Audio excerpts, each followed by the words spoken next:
नमस्कार, M G न्यूजमध्ये आपले स्वागत आहे. नांदेड जिल्ह्याच्या विशेष घडामोडी पाहूयात. आज डॉक्टर कानोडे यांच्या मुलाच्या वाढदिवसानिमित्त अनाथ आश्रम येथे शालेय शिक्षण वाटप कार्यक्रम घेण्यात आला व अन्नदान करण्यात आले आहे. यासोबतच कानोडे परिवारातील सर्व उपस्थिती दाखवली. विशेष म्हणजे त्यांचे मामा पण सोबत असल्यामुळे या कार्यक्रमाची शोभा वाढवली आणि अनाथ आश्रमाचा चिमुकल्यांसोबत संवाद साधण्यात आला. पाहूयात आजच्या. मी डॉक्टर उमेश फुलबाजी कानडे नांदेड येथे स्पाईन सर्जन म्हणून कार्यरत आहे. माझे सहकारी मित्र अमोल शंभटवाड, मामा विसलकर साहेब, वडील कानडे सर आणि प्रथमेश कल्याणकर.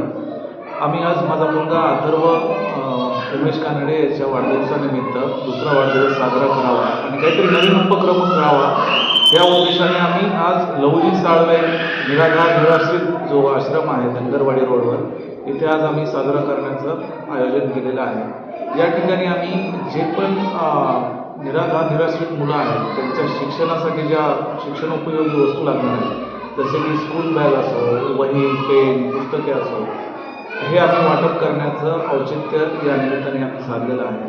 तसेच माझं बाकी लोकांना पण खूप मोठं हे आवाहन करू इच्छितो की असेच काही आपल्या घरचे कार्यक्रम असतील किंवा सदिच्छेने अशा आश्रमामध्ये येऊन ह्या निराधार मुलांना आपण सहकार्य केलं पाहिजे.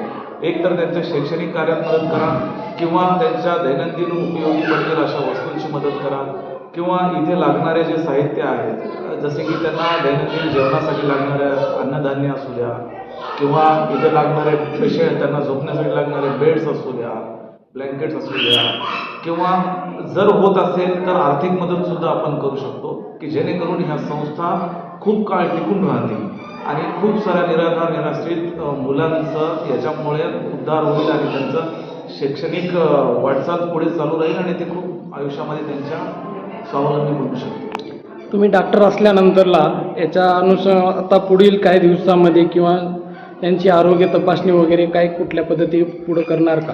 100%.